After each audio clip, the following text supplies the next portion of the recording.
This is a lot of information, folks. It's a very heavy talk that we're going to be giving you. And these technical problems only underscore the seriousness of what it is that we're going to be talking about today. This is a big deal. This is very important. And so for that reason, back to the slide. We're going to kind of tongue-in-cheek say there is nothing at all interesting going on right now. Everything's just chill, you know? And we now know who the biggest winner in American history has ever been. It is none other than the man who was declared the winner. He got the most votes in American history. This is what they showed after the election on the front page of Drudge Report. The biggest winner in American history, Danny. How do you feel about that? It's impossible. It's impossible to even imagine that. You cannot hide in your basement unless you know something that no one else knows. Nobody was there at any of his talks. They had like 5 people show up, 10 people show up. But it's the history of politics. When you look at the history of American politics, it's not possible. Right. Or else all of the history of America is skewed and wrong because every politician looks at Florida.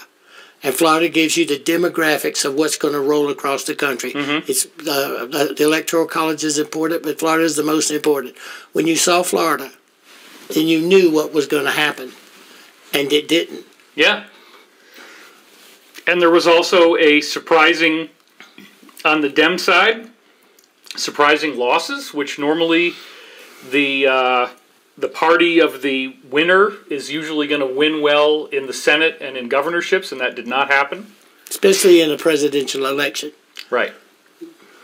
So, folks, let's go over to this one. Yeah, this is a very, very strange situation that we're in here, to say the least. And we are also fighting against unprecedented censorship to such an extreme that I wouldn't be doing this right now if I wasn't prepared for this to be the last one. And so that means I'm bringing home the good stuff. So first of all, let's get into the slide again. And I want to take a look at this picture of him, actually, because when you zoom in a little bit, okay, yeah, he's smiling, he's got his fist out, he's got his courtesy mask down there, you know, courtesy to others. But then when you look in closer, look at his eyes, folks. And then let's zoom in even more on that. There's something really hollow, really creepy and disturbing about this photograph. And that's the one where he's supposed to be the biggest winner of all time. So on the internet, anyone can say whatever they want, right? And so this is the kind of notice that we might like to see more of on Twitter. We're not going to say that out loud, Dannion, but we'll just kind of keep that in our back pocket. Now, I want to launch right in because we actually have 200 slides. We will get through them. I'm going to try to do this in 2 hours. That's 8 o'clock our time. So we'll make it. But anyway, first of all, I want to get started by talking about Peter David Beater, who is the original insider. And I wouldn't say he's the original insider, but I would say that and it is an unfortunate name, wouldn't you say, Dannion? If your name is Peter Beater. Okay, let's just try to think about the ramifications. I would have added the David in there also. Slides, yeah, you got to. Yeah, so anyway, it's a really funny thing, and the website is still there. It's peterdavidbeater.com, and this is from the front page. Now, you can read all of his credentials. Suffice it to say, he did work in a variety of government positions, as it says here, and he also ran for governor. We're going to get a lot more into that later. And he became an insider, and he began blowing the whistle. And so this started in 1975. And this is when the first of these audio letters that you can still see on his website today actually started to be published. And so now, because he was releasing them to people on cassette as a subscription, you can go and listen to them on MP3, as you see here. You can also read them in HTML or text format. So we're going to go with the very first one, the very first audio letter that he made was 1975. on June 21st, 1975. Got it. So let's read some of this, because this is very important, folks. In the late 1950s, Nelson Rockefeller decided that the time had come at last to run for elective office. His decision essentially coincided with the adoption in New York State of mechanical V machines made by the Automatic V Machine Company of Jamestown, New York. This company had been purchased and merged into the Rockefeller-dominated Rockwell Manufacturing Company. So this is a V company now. You remember what V is. Rumors were widespread that these machines were fixable and facilitated the stealing of ease. But these suggestions were ridiculed by some who proclaimed themselves to be authorities. So let's just back up again real quick and remember where we started here, okay? Just so there's no confusion. What we're saying is Nelson Rockefeller decided to run for office, and his decision, this will ever come up, his decision coincided with the adoption in New York State of mechanical V machines. Okay, so this is very important.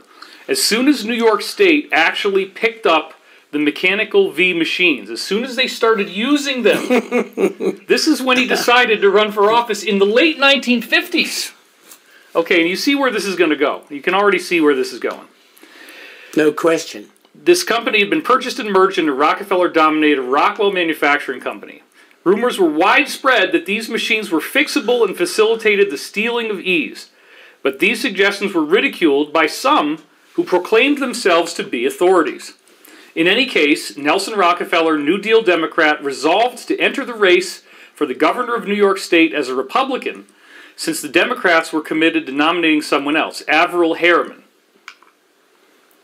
All intelligence. He was welcomed into the Republican Party without any difficulty and easily became the nominee.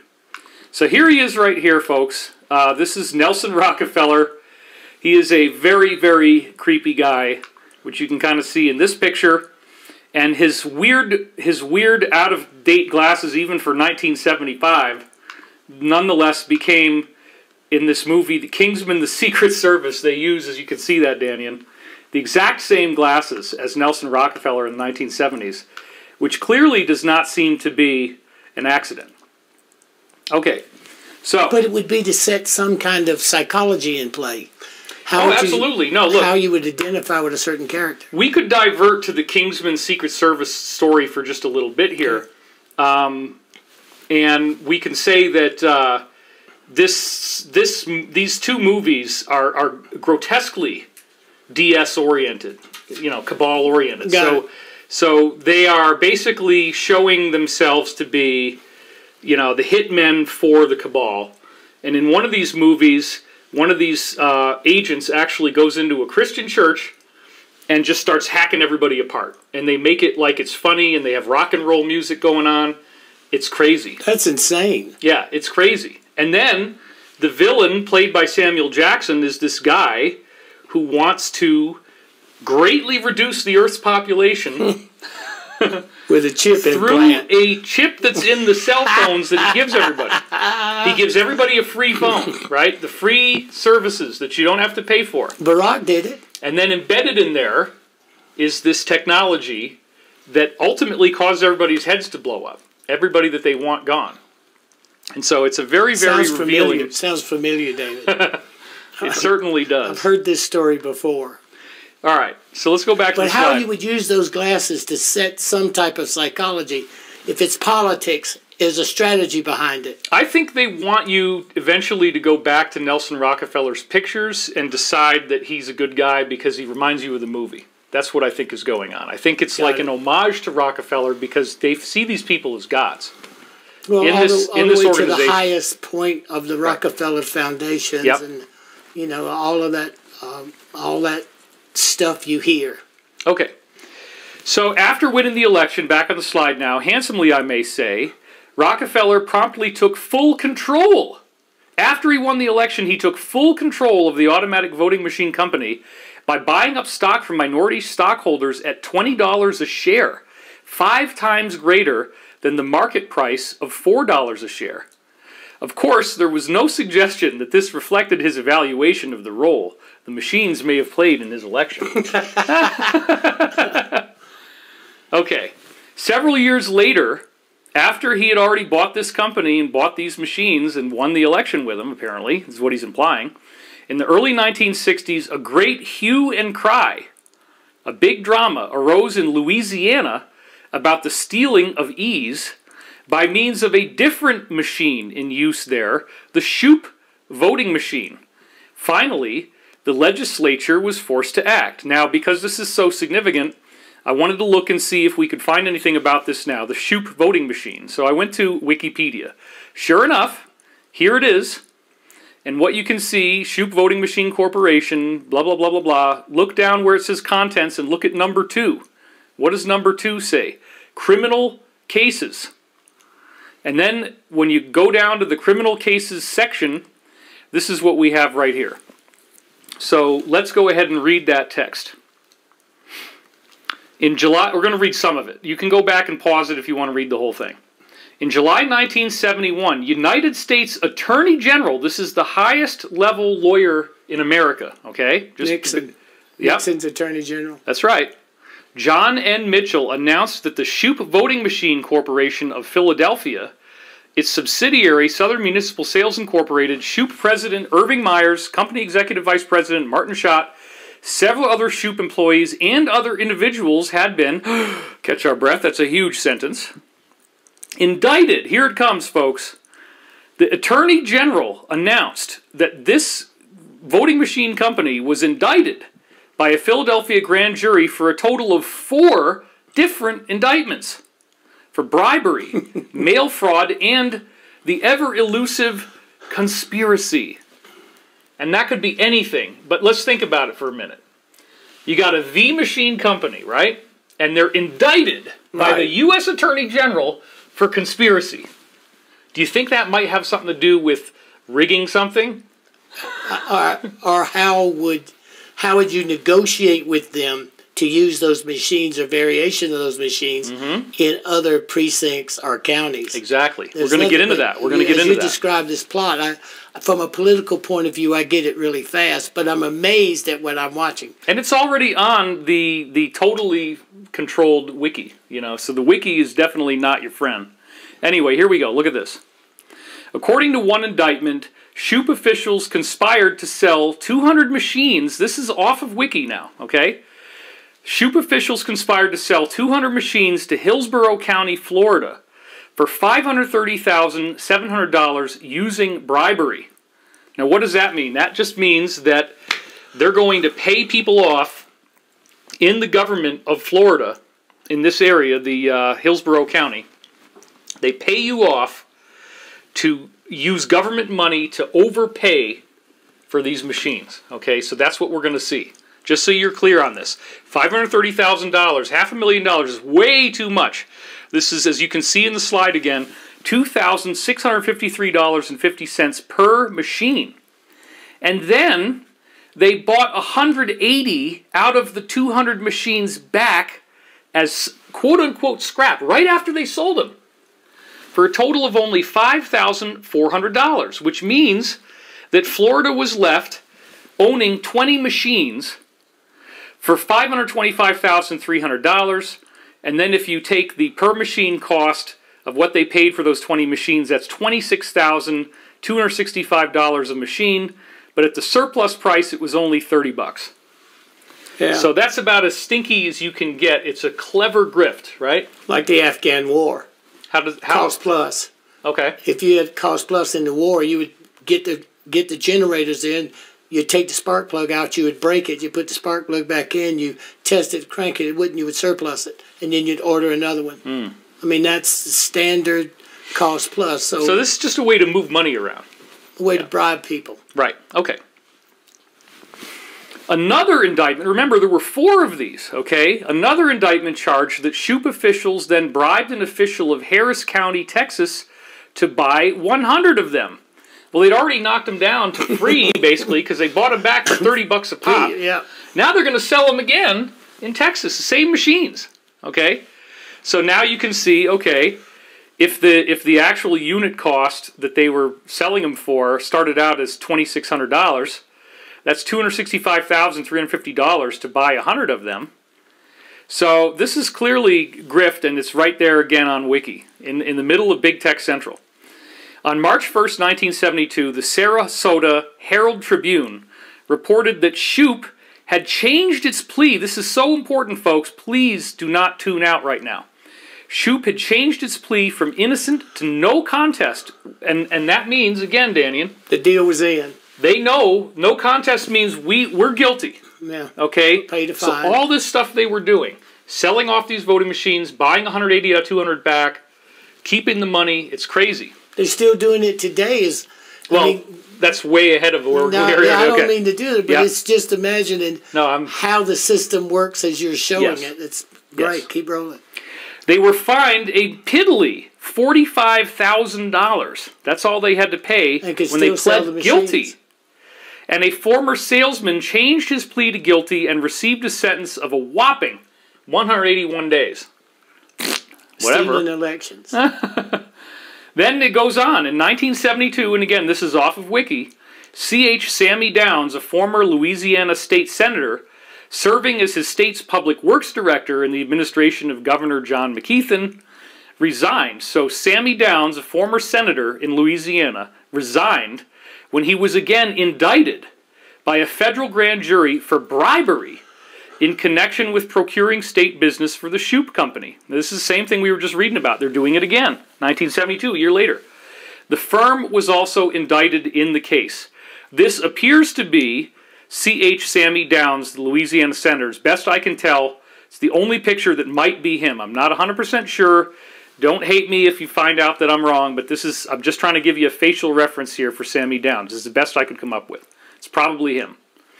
In the 1973 trial, the case against Downs, which was pushed by the U.S. Attorney Gerald J. Gallinghouse of New Orleans, again from Louisiana, resulted in a hung jury. And this means no one was found guilty. So here's the U.S. Attorney General Gerald Gallinghouse, who was actually a good patriot pushing for truth. And even with all of this evidence, right, and indictments that had gone through, and convictions resulting in jail time and fines, and people resigning, oh, it's a hung jury. Sure, because somebody got paid. And tell everybody out there, as the elder, in case they don't know what a hung jury means. Hung jury means is all 12 couldn't convict. A person means you have to have everybody decide it, and if it's not, if you have one person that won't vote to convict, that's a hung jury, and usually the judge sends them back or sends them back. But when you're looking at how this machinery is working, David, and what they're doing, there was just one person they needed in that little small town that would take that to take that cut or that position, and it'd be a hung jury. The same as the $45,000 fine, and you have to have a bill in 181 days, and they're still selling those machines today. Right, they're still selling them today. They just changed the name of the business. That's kind of the bottom line, folks. You can go home now. You don't need to watch the rest of this. No, don't miss it. Come on, let's go. No, but we got way more great intel coming up. You probably have never seen this before. You might have seen some of this before, but this is really proprietary. I'm bringing out my A-level material here, folks. Let's just put it that way. All right. Back to the slide. Seems like there's a lot more to this story because, again, even on Wiki, we hear about 4 indictments, but over here, we hear about 4 indictments, but we're not getting anything really in detail about what those indictments are, other than that they pled no contest to the charges, and there was fines and jail time. But there's 4 indictments, and then one of them is about conspiracy. So the Wiki version has a lot missing. This is the point that I want you to think about. What if an insider like Peter Beater, with the most unfortunate name in the known universe, okay, Peter Beater himself, the illustrious insider, might have more to tell us from having been there, from having researched this, from having studied it. So let's go on and see what he's got to say about this whole Louisiana situation, okay? We're going to return to his audio letter number 1. So this is right where we left off, and I'm actually going to reread you what we had before. Several years later, in the early 1960s, a great hue and cry arose in Louisiana about the stealing of ease by means of a different machine in use there, the Shoup voting machine. Finally, the legislature was forced to act. Well, what did they do? That's what we're going to find out. Now, this is mind-blowing, folks. If you're asleep, wake up, okay, because this is it. On the basis of a concurrent resolution, the legislature in Louisiana staged a demonstration of the various voting machines used in the U.S. Now, notice I highlighted the word various. This means all the different types of voting machines at that time, 1971, 73. One of these two cases is where this happened. He said late 1960s. He's a little bit off on that. But he was remembering this from having read about it and studied it, obviously, to at least some depth. He might have got the year wrong, but he's got the basic gist of it. Former employees of the companies in court demonstrated the ease with which these machines could be fixed to steal ease. In court! Isn't it interesting, folks? Isn't it interesting that Louisiana had this happen in court? They demonstrated it in court. Mm-hmm. And the wiki has nothing to say about that. Oh, well, there were 4 indictments. Conspiracy. But they demonstrated in the courtroom how to do it. It's crazy. No, okay. it just tells us another whole story that we're not hearing. You're telling another story that's actively happening in America today. And you're telling it from a different narrative than the one that everyone's hearing. Everyone should pay attention to this and get in a balanced viewpoint of what's occurring from this program and what David's trying to bring across. Come on. I agree. This is great. Back to the slide now. In the course of the demonstration, because we have a lot of slides, I want to make sure we get them all. In the course of the demonstration, it was shown that the Shoup machine could be more easily fixed and in more ways than any other for the purpose of stealing. It's the best one. The court proved it. This is legal proof that the Shoup machine is not like the other ones can't do it. It's that this is the best one. And they proved it in court. So Nelson Rockefeller did make a good investment. Well, look at what happens next. Very shortly thereafter, New York State, whose governor was now Nelson Rockefeller, ordered the disposal of their existing automatic V machines at sacrifice prices, and their replacement was Shoup machines. Isn't that something? As soon as he found out there was better technology with more ways to do it, more ways to steal and cheat, let's get rid of the old ones, sell them off for nothing, buy the new ones. And then look at this. This is crazy. Control of the Shoup voting machine company was also purchased and passed through a number of obscure transfers which Dun & Bradstreet had difficulty in following and reportedly ended up, when last checked, in an obscure subsidiary of what is now known as Exxon. You cannot make this shit up. You cannot make this up. How do we fall? How did we go so far off track? How do we fall so far, David? How do we have let ourselves fall so far by what is automation, and automation controlling so much of our decision-making process that's in the hands of this kind of pattern? Exactly aware of what was the main name of the business that the Rockefellers started in the late 1800s. What was it called? Standard Oil. Standard Oil. He shoots and he scores. Woo! Yeah. I got it. Standard Oil. Oh, this is crazy. It's crazy because it's his company. Exxon's his company. That's the whole point. It's his company through a subsidiary. But it puts those tentacles. When you start to really try to piece all this together, what's happening is the tentacles and how they move in the stories that you hear that you could never piece together, the Bilderbergers and the Trilaterals. Mm-hmm. All of a sudden, I'm watching before my very eyes in voter fraud, the system that is controlling it, and it comes back to reinforce a lot of those conspiratorial thoughts. And it was absolutely proven in court. This is true. They showed how to do it in court. This is the best one to see. Keep going. Come on. Oh, we're just getting started, my friend. We're just getting started. Oh, thanks for letting me be here. The Rockefeller control of Exxon is, of course, well known. Thereafter, Nelson Rockefeller had no difficulty in being re-elected time and again despite his growing unpopularity in New York State, including wanting to order a military invasion of Woodstock, which thankfully got called off at the last minute. He actually spent 14 years as the governor of New York from 1959 to 1973. And again, right out of Wiki here, you can read it right there. It's about like, 49th governor of New York from 1959 to 1973. And as you can read here, in case you didn't remember this, he also was the 41st Vice President of the United States under Gerald Ford from 1974 to 77.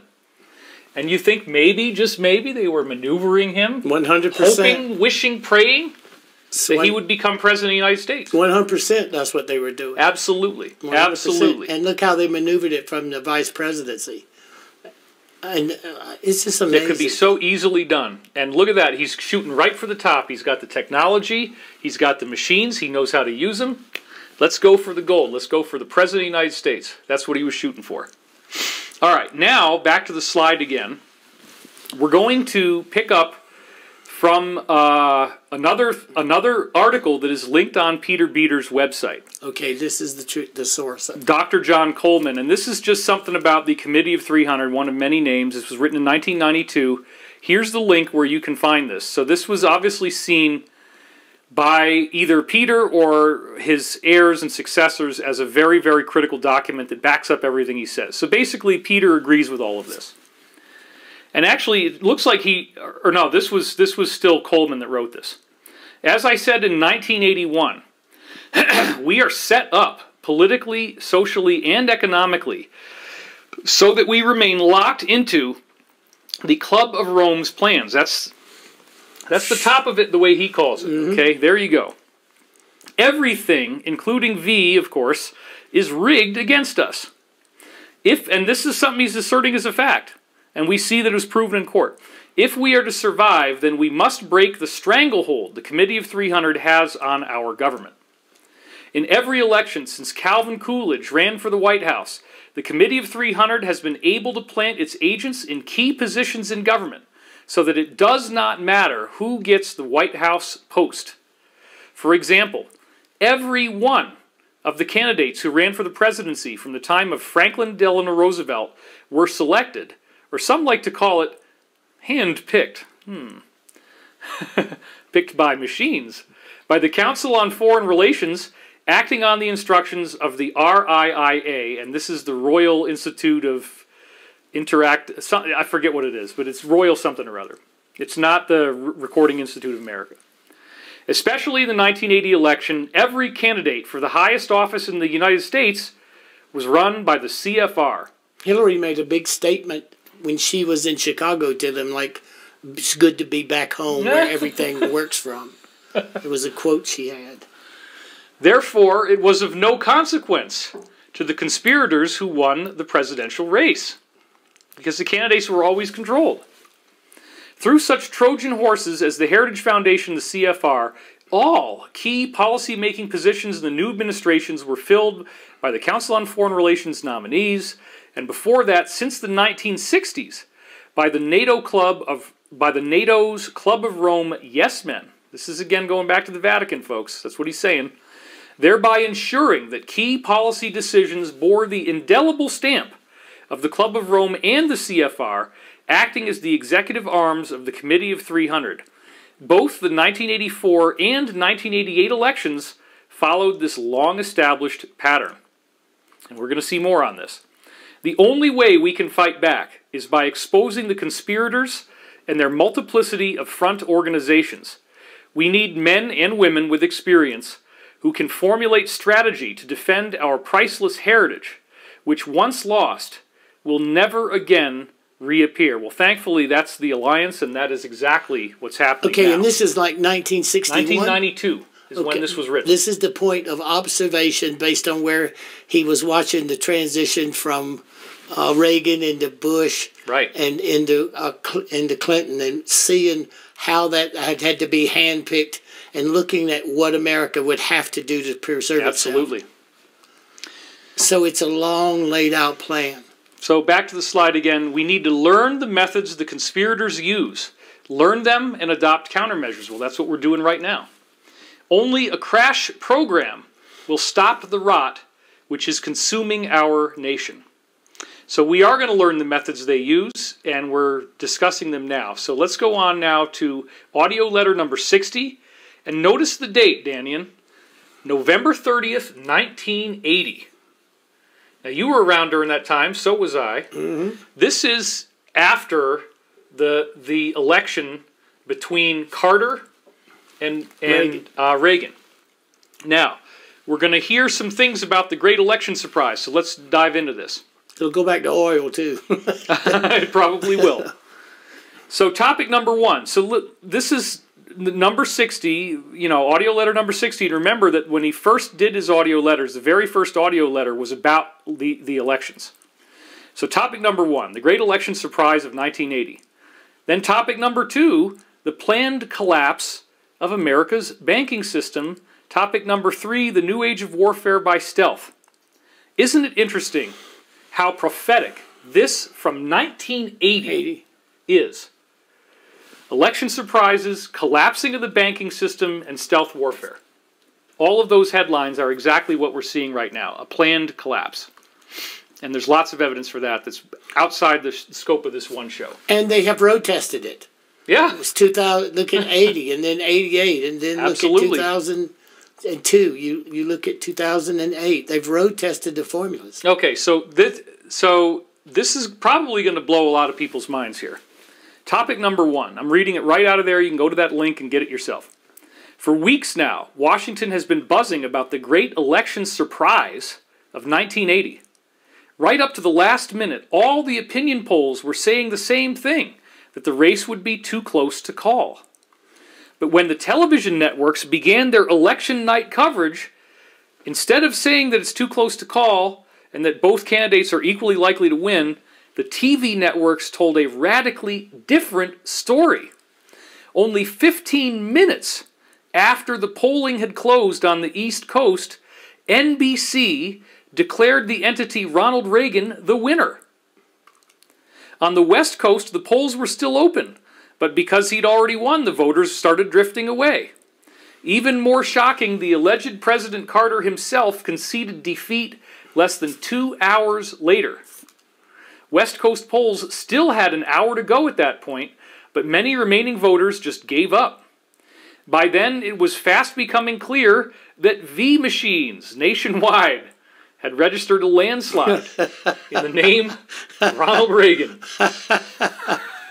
And you got to remember, it's like a bad joke, right? It's going to keep being the same punchline. But Jimmy Carter was a founding member of the Trilateral Commission. Yeah, but he was on the outs on this one. Mm-hmm. They didn't like him. They didn't like him as much, for whatever reason. Oil. It was an unprecedented state of affairs. So a landslide, which, again, the polls had said it was going to be evenly split. So how did it get to be a landslide? The Republican landslide apparently was enormous, and yet we are supposedly told it was a complete surprise. On all sides, political analysts are still rubbing their eyes in disbelief. They're trying out all kinds of excuses to explain why the polls were wrong. Well, I was there. I was in Washington. And you remember this? I remember all of this. I was there. And it was kind of like an upset for Carter supporters. They couldn't believe it. Right. And that it had started so early. And declaring him the winner and beginning to push Jimmy back into the background. Right, even before the people in the West Coast were done voting. Mm-hmm. That's insanity. My friends, last month I reported that there was one issue that could help defeat the present, what he calls, Bolshevik administration. This is because of at the time, let's just back up and get a little history here. I'll go to this camera. At the time, the prevailing theories about the wrongdoing in the world focused on the former Soviet Union influence, or what was currently Soviet Union influence, and the fact that this group had entities there. So the Bolshevik Revolution in 1917 was actually run by Wall Street. This is widely known now. Wall Street financed the transformation of Russia into the Soviet Union, put out all of these socialist programs, communism, all this kind of stuff. This was Wall Street, no question. Karl Marx and Friedrich Engels. That's Germans. Right. Yep. So don't be surprised when Peter starts calling it the Bolshevik administration, because again, he was here tracing it to the Soviet influence, which at that time you could trace it to that easily. So there was one issue. You can trace it to that today. Oh yeah, oh yeah. And there was one issue that could help defeat the present administration, and that was the breakdown of the hostage release ploy just before the election. So let's talk about that for a second. Again, back to this camera. Iranians. And there was, and I remember this because I was born in 1973, so I was 10 years old, or 7 years old when this was going on. My father every night was so upset as he'd watch Walter Cronkite on CBS and be complaining about the hostages in Iran. The media was making a gigantic deal out of this. My father talked about it every night. It just means that he was a veteran. That means he served this country in Vietnam. And to look at that period coming after that and to watch the humiliation was more than we could deal with. Absolutely. Absolutely. So, again, for those of you who don't remember this, the term October Surprise, I'll show you this in a minute, originally was coined because apparently, and there's whistleblowers that have come forward, this is now indisputable, legally proven, that the Bush faction made a deal with the Iranians to not release those hostages until after the election, immediately after the election, thereby, again, giving a plausible reason. This is important. A plausible reason for why Reagan might have won by a landslide, even though the opinion polls said no. It wasn't sufficient enough that if Carter couldn't have gotten them released, it wasn't sufficient enough for everybody to vote against him. But yet, that's the reason, that's the excuse. But if you have a secret technology that you can turn it out any way you want, sure, why not use it, right? You got to remember his foreign affairs, what Carter's foreign affairs position was. His foreign affairs was the oil embargo, okay, and then here came the Iranians seizing and overthrowing the Shah and Khomeini coming in to take over to create what is now the Iranian Republic. Right, okay, with so all the suppression of women and everything. With everything, all of that, okay, so when you look, that would be the reason you could rationalize his ability to act on foreign affairs, and that Reagan called Russia the great evil empire. Right. That was a part of his marketing strategy. Exactly. So, because again, did that really cause Carter to lose the election? Did the American people really turn on him because of that? Apparently not. Apparently it was this rigging. So let's go on. It may be that many voters were affected in the way I mentioned last month. Well, that's a very kind of passively voiced sentence, but he means they stole it. Okay, that's what he's saying. So here again, right now, you can go to the page on Wiki where they talk about October Surprise. It's still there. And it says, in the U.S. political jargon, an October Surprise is a news event that may influence the outcome of an upcoming November election. And then the term October Surprise was coined by William Casey, I'm now down at the last sentence, CIA, when he served as campaign manager of Ronald Reagan's 1980 presidential campaign. And then in this section here where it says 1980 Carter versus Reagan, in the 1980 presidential election, Republican challenger Ronald Reagan feared that a last-minute deal to release American hostages held in Iran might earn incumbent Jimmy Carter enough votes to win re-election. As it happened in the days prior to the election, press coverage was consumed with the Iranian government's decision and Carter's simultaneous announcement that the hostages would not be released until after the election. In his failed attempt. That's right. So Carter wasn't able to pull it off. But here's what Peter says. The apparently surprise landslide was actually brought about by entirely different means. Here we go. My friends, it was not the opinion polls that were wrong this time. It was the tally of votes on E-Day. Isn't that... I mean, it's so funny. It's so funny. And it's so sad, too, because, Dannion, if people start listening to what we're saying right now, and they take this seriously... They see the pattern. I hope that they will start to understand that the whole thing is so goddamn dirty. It's been dirty the whole time. You, as we've talked about in other videos, did work on the inside. We're not going to say who you worked for, because that's still classified. but you saw this stuff, right? So you're aware. So let me just ask you point blank. Can you confirm with independent intel that you gained firsthand that this kind of stuff is true? Sure. Could you maybe give us a little bit of a reason as to why you would say that? I just witnessed, here comes President Reagan, and here comes George W. Bush, Herbert Walker, in as vice president, and the exact same system that Nelson Rockefeller used was being used again. Right. Okay, well, when you work on the inside, the Republican National Committee was Lee Atwater, and he was the head of it, and he got Herbert Walker elected. Right. Okay. Got him. Exactly. I mean, I watched all of that operate.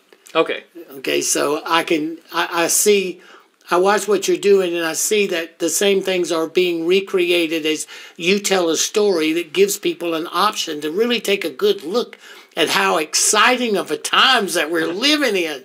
This is either the grandest exposure or failure in the writing of our country or becoming socialist. That's right.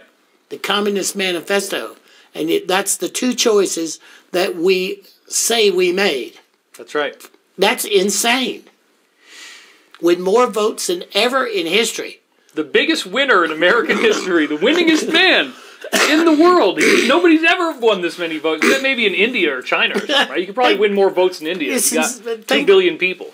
And I'll stop because those are the slides, but David, they believe that the bulk of us are falling for that. Well, I don't think so. But, well, maybe they hoped that they would get that. Okay. But let's just divert for a second real quick and talk about the present, because I went to sleep on election night. I stayed up as late as I possibly could. Me too. And I was watching everything like a hawk. Mm-hmm. And so it was down to, in some of these swing states, when I stopped looking, it was at 91% of all the vote tallies going in. And it is a landslide. It is a landslide for the incumbent, okay? Mm-hmm. Which is exactly what I told you folks. So some people were saying, we had some, well, let me just finish this one thought real quick, and then we'll discuss it. The landslide that I talked about in my last video did happen, okay? Because some people were trolling me at the beginning in the comments section. It did happen, but it wasn't allowed to happen. And so we go to bed, and I walked into my, I walked into my bedroom, and I told my wife before I went to sleep, I said, sweetheart, there's no way this is going any different. And that was my famous last words, right? There's no way this is going to turn out any different. The incumbent definitely won. You're going to wake up tomorrow, and Blankety is going to be the President of the United States again. That's what everybody thought. And then right around like 4 o'clock, 4:30 in the morning, all of these numbers start changing in the most mathematical ways possible. Votes just start appearing out of nowhere. And now, in case you are completely not tuned into reality, there are systematic, massive, massive cases coming out about this. Hundreds and hundreds of pages of sworn affidavits. Scores and scores of insiders who are coming forward to confirm that they were instructed to do this, that they were asked to do this, how it was done, when it was done, where it was done. How did you feel, Dannion, that night, going to bed thinking that it's all in the bag and then waking up in the morning and looking at that? I couldn't believe it, but I knew it was some elaborate plan. You cannot, from watching the heartbeat of 2 elections and watching the heartbeat of them, okay, you understand things about how Washington works that you never talk about. Right. Okay, you understand it, So watching this, I knew that there is no way in political history, in my knowledge of the United States of America, okay, that the way that Joe ran his campaign, and in the mental condition of Joe, that there was any chance, if I had to choose between, which I vote for the person who best serves what I believe in. Right. Okay? I support what I believe in and what I can do to help to make a difference in the things I care about. Mm-hmm. Okay? And I looked at Joe, and there was no way that he could do it. And I'm a 70-year-old guy. that grew up in America. There's no way he could do it. So I would have to choose that. And I know that America thinks like me. Okay? They think like me. You know, you're going to become communist, socialist, Agenda 30. There were hardly any signs in people's yards. I mean, I've traveled a bunch as we were ramping up for this, and there was no signs. There's no turnout. Nobody shows up. There's hardly any signs. You got these very disturbing videos of him inappropriately touching young people. Multiple examples of it. You have this crazy computer situation, I won't even say the L word, involving an associate of his that might be blood related. We'll just leave it at that because that's guaranteed that live stream will just shut down. Yeah. Yeah. Everything's going to stop working if we do that. I don't want to do that. I want people to see to get a grip on the story that you're telling from a really important point of view, because December the 8th, all the talk and everything that goes on, if you believe in the American Constitution, the GSA and the Electoral College, each state comes forward on December the 8th. Okay, so whatever... And the GSA is refusing to certify the one who declared himself president-elect. Or they will certify. Well, they haven't yet. That's the point. But wait, no, it doesn't happen until December the 8th. Okay, however, there is a GSA provision where the transition is supposed to be paid for when the president-elect is declared, and they get their money to pay for moving, and they're not getting that money because the GSA will not certify it. Okay, that happens on December the 8th. No, it happens before that. I looked this up. Constitutionally. We don't need to argue on camera. Constitutionally. Constitutionally. Well, yes, that's different. The GSA is a separate thing where you get your money as soon as you're declared president-elect, and they're not doing that. Well, because he's not the president. Right. And the federal election chairperson is not certifying it either. So this is crazy. So December the 8th is when this game really matters. What you're telling people is showing them it's going to really matter to see the history of what's going to happen. I think it's going to be sooner than that. One of the briefings that we got that may or may not be right, but sure looks like it, is that some major actionable evidence will begin to be formally presented as of Friday. That's what we're starting to hear. So I hope that's true. All right, back to the slides. This is a really great example that I want everybody to think about and see, okay? This is Peter's own story of him running for the governor of West Virginia and what happened to him. This is so insane. Listen to this. To bring home what I am about to tell you, I would like to tell you a personal story. It's a story of my own race for the governorship of my home state of West Virginia 12 years ago, as of 1981, or whenever it was he was doing this, 1980. The idea that I run for governor came from a political leader in West Virginia. I was then in my 6th year as legal counsel to the United States Export-Import Bank here in Washington. Well, now, according to Pete Peterson, he worked at the company, quote-unquote, and Peter had a desk right down the hall. I knew that as soon as you told me what he did. That's for people who don't catch on this stuff as easily as you and I do. I catch so go to this camera now and tell them what that means. They're describing someone that's working for an intelligence agency. And why is that? Well, because whenever you're moving money and looking at money and import, export, the control of commerce becomes a part of that. And how you control commerce, what you're selling, what agrees, what you're doing, and all that deal making that either feeds people or don't. We are the breadbasket.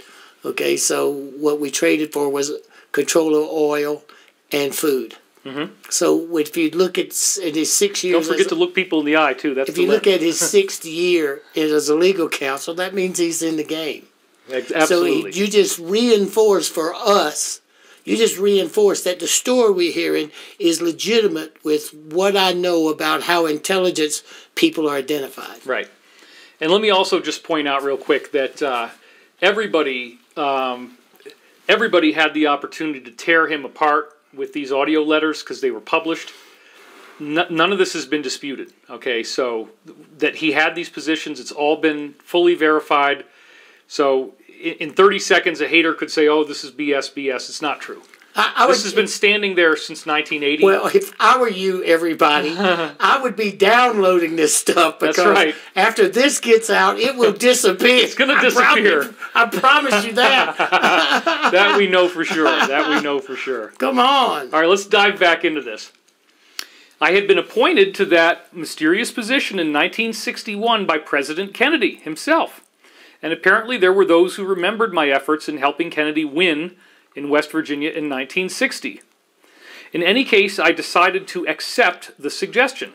On May 1st, 1967, I resigned from the quote-unquote Export-Import Bank, we won't say what else that is, and returned to my native state of West Virginia.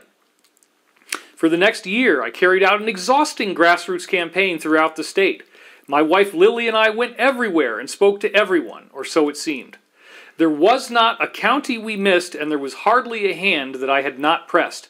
And from every indication, my campaign was going very well, meaning everything was showing, the polls, everything was showing he was going to win the election, become governor. Then, one night, 2 weeks before the election, only 2 weeks before, Dannion, the telephone rang. This is where it gets really dark.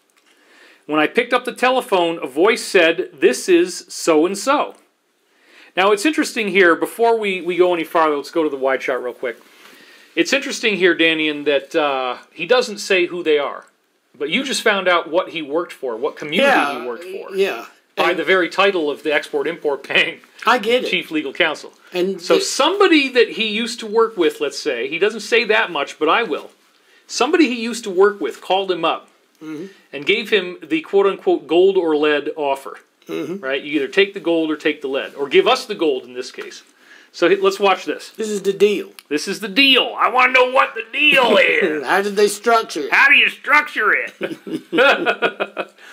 I asked what I could do for him, and he replied, "Well, you'd like to have your votes counted, wouldn't you?" Still half asleep, I said, "Of course. What are you talking about?" His answer was, "Well, you know, politics is a business." And then he repeated, "You'd like to have your votes counted, wouldn't you?" By that time, I was wide awake. I replied that there were plenty of county officials and precinct workers to take care of the vote counting. He's being very dodgy. He doesn't want to look at it, right? Okay, so now he's got to get down to brass tacks. I asked him, "Okay, what are you driving at? What do you mean I want my votes to be counted?"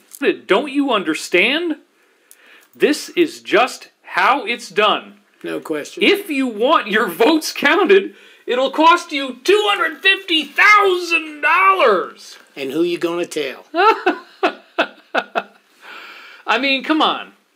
Now, this is Peter David Beater going from his own testimony, his eyewitness experience of being in this world, going through this thing, and he is testifying this, and it has never been disputed credibly. He showed unimpeachable credibility, and he's a brave whistleblower. So this is him coming forward and saying that they wanted to sell him the governorship for $250,000. So this is a really dumb question, but I want to cut back to this camera real quick and have you answer this. Do you think it's possible, Dannion, that if somebody had the control of these machines, that they would start using them to make money? No question. No question. I mean, politics is business, and it's a blood sport. Right. I lived in it. It's a blood sport. Did you personally see things like this, examples like this, or were you aware of them through... I was not aware of the complexity of the voting machines, but I never trusted it. Right. I never trusted it, and when I found out about the internet, I knew not to trust it. Absolutely. Absolutely. So $250,000 will get you the election. So then... But it would have been... The same call would have been made to his opponent. Oh, yeah. The same call would have been made to his opponent, whoever paid that money. And whoever was the political person that told him he should run is who he should pay attention to. And also, with the economy the way it is now, $250,000 is probably like $2.5 million now, at least. 1967. Yeah, I mean, it's a lot different. Not pay a cent. I didn't do things like that. At that point, the caller said, "Well, it looks like we can't do any business then," and hung up. After putting the telephone down, I just sat there astonished. Finally, my wife Lily said, "What was that?" And I told her, "We just lost the election." precincts where old-fashioned paper ballots were used, I did receive votes. But without exception, in every location where voting machines were used, I received no votes whatsoever, not one single vote. You have to laugh. It's so psychopathic. And they didn't even allow him to have one vote because he didn't pay for them. He didn't pay for the frickin' votes. We are teaching you.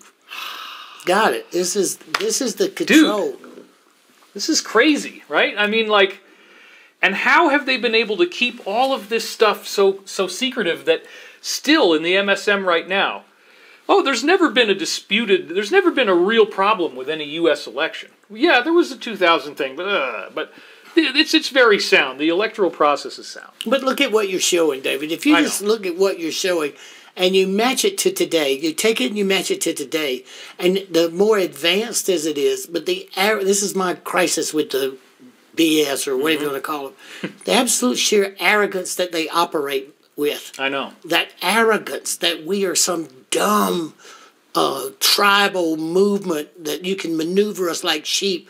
We are just not that. It's like when we argued that in our last presentation together, we are not a racist nation.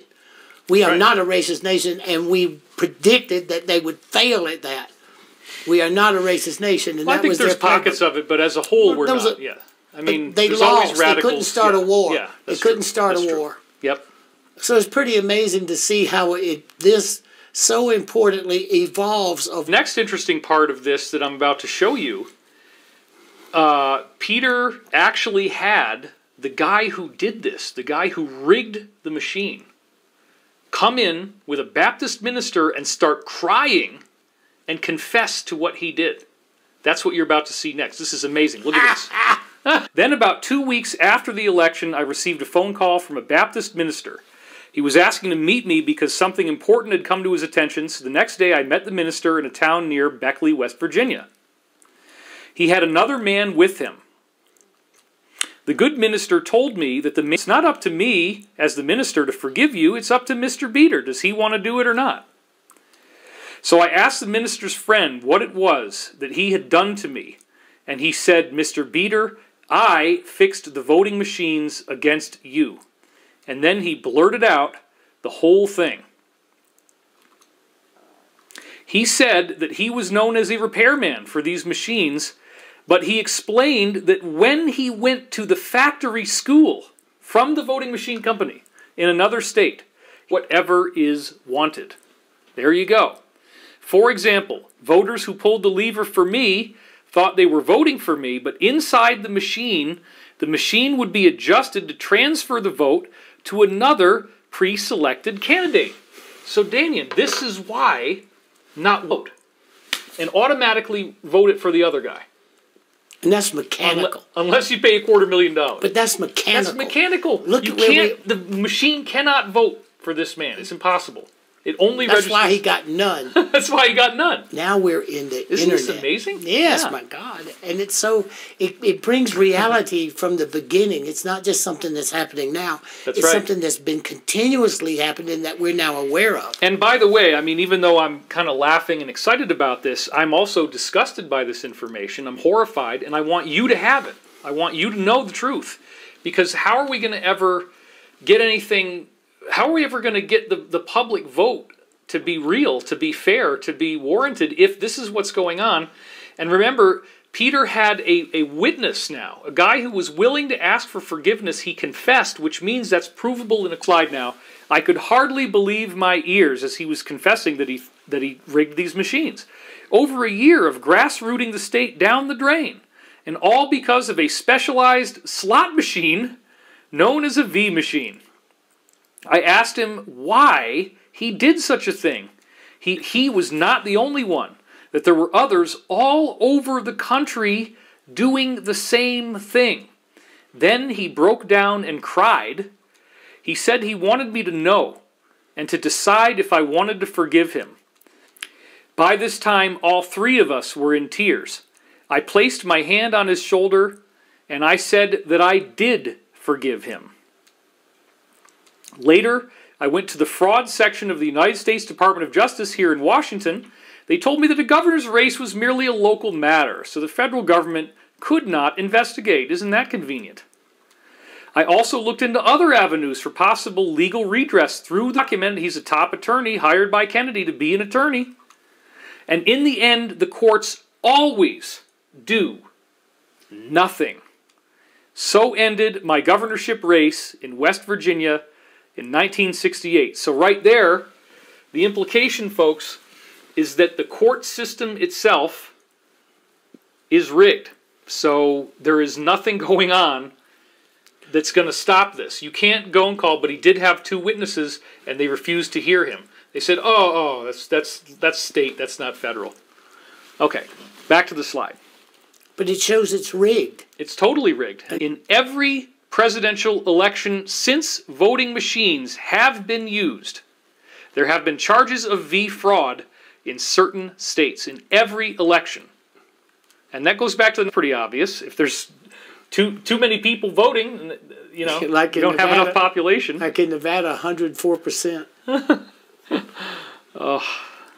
So look at this now. There are people nicknamed the Lever Brothers in Western Virginia, which is, this guy was one of them, who go around and pull the levers before the actual voting begins. There are others who tamper with the machines in their warehouses before they are delivered to the polling places. And there are corrupt officials who know all these things but keep their mouths shut, either for fear or for money. Again, gold or lead, right? We're either going to give you the bribe or we're going to shoot you. Or someone you care about. Important. VMs are not regulated in any way.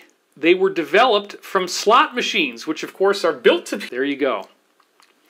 But then long ago, they were absorbed into the hands of the Rockefeller cartel, as I detailed, and we already read that. And then the secret struggle over the E, which I reported last month, remember this is right after the 1980 E had happened, voting machines were the decisive secret weapon. There you go. For the moment, they have carried the day for the Rockefeller oil cartel. I told you it'd be about oil. Right. In the same structure. Same system. Voting was the decisive secret weapon.